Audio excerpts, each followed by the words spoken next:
Կոնկրետ անձը ինչ կարևոր է, երբ խմբակցությունը ունի որոշում։ ԿՊ-ն 13 ձայն է տվել, որ Ուժեղ Հայաստան խմբակցության падգամավոր Արամ Վարդևանյանը դառնա ազգային ժողովի փոխնախագահ։ Բայց ԿՊ խմբակցության ղեկավարը հարկ է համարում հստակեցնել, որ տվել են այնքան ձայն, որքան հարկավոր էր, ոչ ավելին, ոչ էլ պակաս։ Որտեվ իրենք իրենց մեր թեկնածուներին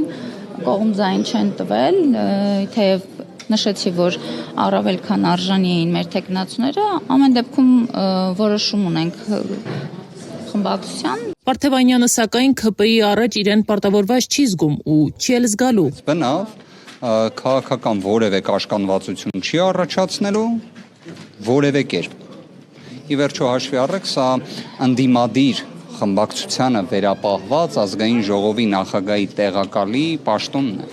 Որոշակի իմաստով ընդդիմադիր խմբակցությունների ստացած ձայների մեր հայրենակիցների տված աջակցության իրացման տեսանկյունից է այդ իմաստով է լեգիտիմությունը։ Նորընտիր փոխնախագահի հասցեին, սակայն դեռ մինչև քվեարկությունը ԿՊ-ից հնչեց ամենակոշտ գնահատականներից մեկը։ Տեսակետ հնչեց, թե դուք արդարության փաստաբանն եք,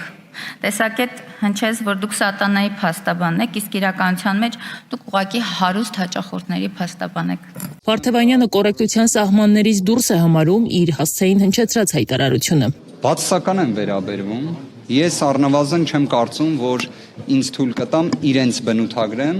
եթե այդ մոտեցումը որդեգրեմ։ Վարդևանյանի թեկնածությունը պաշտպանելիս Էդգար Ղազարյանը միաժամանակ արձանագրեց իշխանական падգամավորների հեգնական խոսույթը։ Նա հիշեցրեց, որ քաղաքական դերերն ու կարգավիճակները կարող են փոխվել եւ այն, ինչ այսօր ծիծաղել է թվում իշխանության ներկայացուցիչներին, վաղը կարող է արդեն իրավական պաշտպանության անհրաժեշտություն ստեղծել։ Ձեր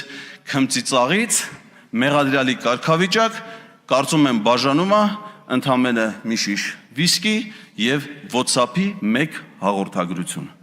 Իսկ նման իրավիճակներում պարոն Վարդևանյանի ծառայությունները նաեւ որպես պրոֆեսիոնալ իրավաբանի կարծում եմ ձեզ շատ են պետք գալու։ Լարվածություն է նկատվում նաև Մեսրոպ Մանուկյանի ու ԿՊ-ական Լևոն Լևոնյանի հարաբերություններում։ Մանուկյանը մարտահրավեր է նետել ու մեկ շաբաթ ժամանակ է տվել Լևոնյանին իր հասցեին հնչեցրած հայտարարությունն ապացուցելու համար։ Այն Լևոնը Լևոնյան հելավ անպատասխանատու բաներ արեց, խոսեց, համալրեց Թագուի Ղազարյանի շարքերը սուտ խոսալու։ Հիմա իրան ասել եմ, նոր էլ մոտիկացի ասել եմ, քեզ ժամանակ մեկ շաբաթ հրապարակես մեկ ձայնագրություն, որտեղ որ ես հրաժարվել եմ իմ հարաբերություններից եւ Ռոբերտ Քոչարյանի եւ Հայաստան Դաշինքի հետ, ես ներողություն կխնդրեմ։ Չես հրապարակի այսուհետ կընդունենք իգիտություն, որ դուք անպատասխանատու հայտարարություններ եք անում։ Փաշինյանի ԵԱՏՄ-ի վերաբերյալ հայտարարությունների մասին Աննա Գրիգորյանն օրինակ անդրադառնալով Նիկոլ Փաշինյանի ԵԱՏՄ նիստում հնչեցրած հայտարարություններին ասել է, որ Նիկոլ Փաշինյանը ճիշտ է նշել, որ ԵԱՏՄ-ին եւ ԵՄ-ին միաժամանակյա անդամակցությունն անհնար է։ Սակայն այդ դեպքում հարց է առաջանում.